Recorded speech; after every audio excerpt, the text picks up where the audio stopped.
Hello students, आज का जो हमारा टॉपिक है यह टेक्सटाइल डिज़ाइनिंग की यूनिट फर्स्ट का पार्ट है, प्रिंसिपल्स ऑफ डिज़ाइंस। कुछ डिज़ाइन के सिद्धांत स्पष्ट रूप से परिभाषित हैं। यह सिद्धांत चित्रकला, मूर्तिकला, वास्तुकला, हस्तशिल्प, औद्योगिक कला, व्यावसायिक कला और अन्य कलाओं में प्रचलित है।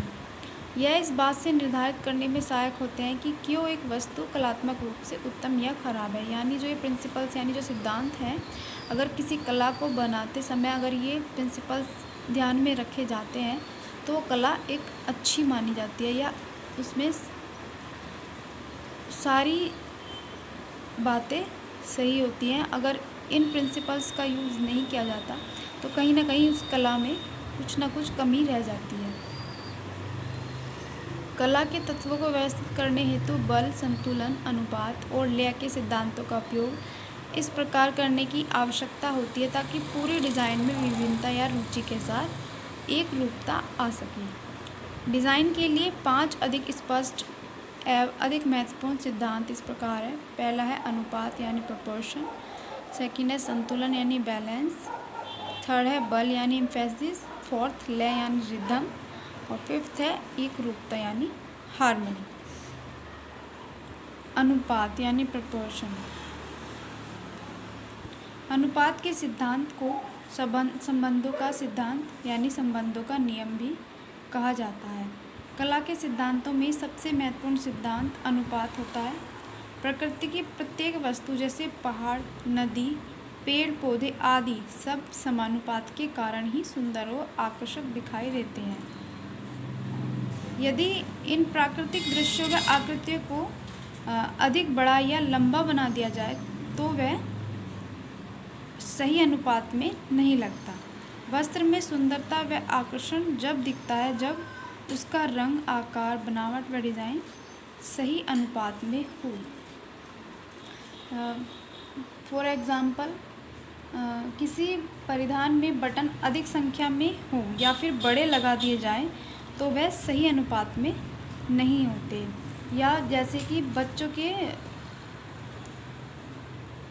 झबले होते हैं या बेबी फ्रॉक होते हैं, उनमें ज़्यादा चौड़ी लेस लगा दी जाए तो वो भी सही अनुपात में नहीं होते और जो उनका आकर्षक होता है वो आकर्षण अपना खो देते हैं। इसी तरह नेक्स्ट है संतुलन। संतुलन का सिद्धांत व सज्जा से संतुलित भाव को जागृत करता है। किसी भी कलाकृति या वस्त्र का प्रत्येक भाग व्यवस्थित व समान भाव होने पर वस्तु सुंदर, आकर्षक व संतुलित दिखाई देता है। यानी जैसे फॉर एग्ज़ाम्पल, यदि कुर्ते की लंबाई बहुत ज़्यादा या फिर बहुत ज़रूरत से ज़्यादा छोटी कर दी जाए तो वो परिधान है या जो वस्त्र है वो अच्छा नहीं लगेगा। इसलिए बैलेंस का होना भी बहुत ज़रूरी है। अब है टाइप्स ऑफ बैलेंस। यानी जो बैलेंस है वो भी 2 तरह के होते हैं। औपचारिक बैलेंस यानी फॉर्मल बैलेंस, सेकेंड है अनौपचारिक यानी informal balance. Formal balance way होते हैं जिसमें सज्जा के सभी भाग एक समान व बराबर होते हैं, जबकि जो इनफॉर्मल बैलेंस होते हैं जिसमें वस्त्र के सभी भाग बराबर नहीं होते और वह वेशभूषा यानी जो वस्त्र है उसका संतुलित दिखाई देती है। और वेशभूषा में यदि यानी जो फैब्रिक है उसमें यदि गले की साइड में बटन लगे हों तो उसे संतुलित करने के लिए दूसरी साइड पर एक पैच पॉकेट लगाई जाती है।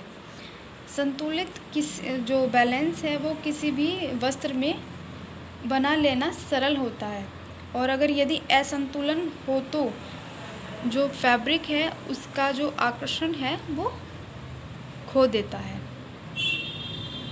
नेक्स्ट है बल यानी एम्फेसिस। वस्त्र के डिज़ाइन को अधिक रुचिकर एवं आकर्षक बनाने में दबाव का उपयोग होता है। गुणात्मक वस्तुओं के उपयोग सज्जा में अधिक हो तो उस वस्त्र पर आंखें ठहरती नहीं है। यानी अगर किसी फैब्रिक पर हमने ज़रूरत से ज़्यादा उसको डेकोरेट किया है या उसमें पूरे ही फैब्रिक में एम्ब्रॉयडरी की कर दी जाती है तो उसमें एकदम से ध्यान नहीं जाता। वेशभूषा पर एक आकर्षक डिज़ाइन यानी जो बल होता है उसके चारों ओर सादा पृष्ठभूमि होने से दृष्टि उसी डिज़ाइन पर ठहरती है। यानी फॉर एग्ज़ाम्पल अगर मान लीजिए कोई कुर्ती है और उसके नेक पे हमने कोई अच्छे बटन यूज़ किए हैं या सिर्फ ओनली नेक पर उसकी कोई एम्ब्रॉयडरी की है तो सारा फोकस हमारा नेक की साइड जाएगा, ना कि पूरी कुर्ती पे जाएगा। तो ये एक तरह का बल होता है कि हम जो देखने वाला होता है उसका सीधा अट्रैक्शन उसकी एम्ब्रॉयडरी या उसके पैचेस वर्क पर ही जाता है। फैशन के दौर में स्टाइल डिज़ाइन, पॉकेट्स, नेक व एम्ब्रॉयडरी आदि फोकस पॉइंट्स यानी जो केंद्र बिंदु हो सकते हैं।